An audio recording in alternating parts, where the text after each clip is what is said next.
ఓ ఆడపిల్లను అంగట్లో ఆట బొమ్మలా అమ్మేసింది కసాయి తల్లి. ఆ అమ్మాయిని ఒకరి తర్వాత మరొకరు కొన్నారు, అమ్మేశారు. చివరకు ఓ మహిళ ఆ బాలికను వ్యభిచార రంపులకు దించేందుకు ప్రయత్నించింది.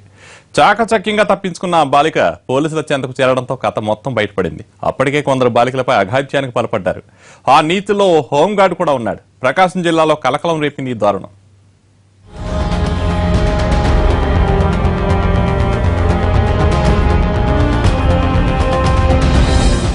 అమ్మ అనే మాటకే తలంపులు తీసుకొచ్చింది ఆ కసాయి తల్లి. ప్రియుడు మోజులో పడి కన్నబిడ్డనే ఓ తల్లి అమ్మేసిన దారుణం సంచలనంగా మారింది. హైదరాబాద్ బాలాజీ నగర్ కి చెందిన రాజు, పూజ దంపతులకు ఓ కూతురుంది. రాజు నుంచి విడిపోయిన పూజ కొంతకాలంగా విల్సన్ తో సహజీవనం చేస్తోంది. విల్సన్ పూజ కూతురుపై కన్నేశాడు. ఆ బాలికపై పలుమార్లు లైంగిక దాడికి ప్రయత్నించాడు.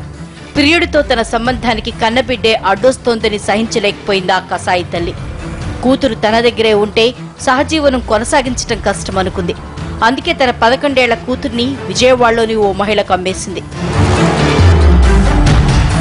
అమ్మాయిని అమ్మేసిన వ్యవహారం అక్కడితో ఆగలేదు.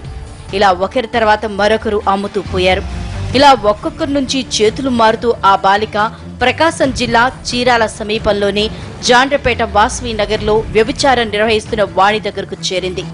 అక్కడ వాణి ప్రియుడు జితిన్ బాలికపై కన్నేశాడు. పలుమార్లు లైంగిక దాడికి పాల్పడ్డాడు. కొద్ది రోజుల క్రితం బాలికను విటుని దగ్గరకు ఆటోలో తీసుకెళ్తుండగా ఆ వాహనం ప్రమాదానికి గురైంది. దీంతో వ్యభిచార గృహం నిర్వాహకురాలు వాణి ఆసుపత్రి పాలైంది. అక్కడి నుంచి బాలిక చాకచక్యంగా తప్పించుకుని చిలుకలూరుపేటలో యువకుల కంటపడింది. వారి ద్వారా క్షేమంగా చీరాల పోలీసుల చెంతకు చేరింది. అమ్మాయిని ఒంగోలులోని బాలికా సదన్కు తరలించారు పోలీసులు. జాండ్రపేటలో వాళ్ళ ఇంట్లో 3 నెలలు ఉన్నానని వాళ్ళు తర్వాత అక్కడ వాళ్ళు ఏదో బిజినెస్ చేస్తారని అమ్మాయి చెప్పింది. ఆ తండ్రి దగ్గరే అట్లాంటి వేధింపులు ఉన్నట్టు చెప్పింది. ఇక్కడ వచ్చినప్పుడు ఇక్కడ జాండ్రపేటలో కూడా ఎవరో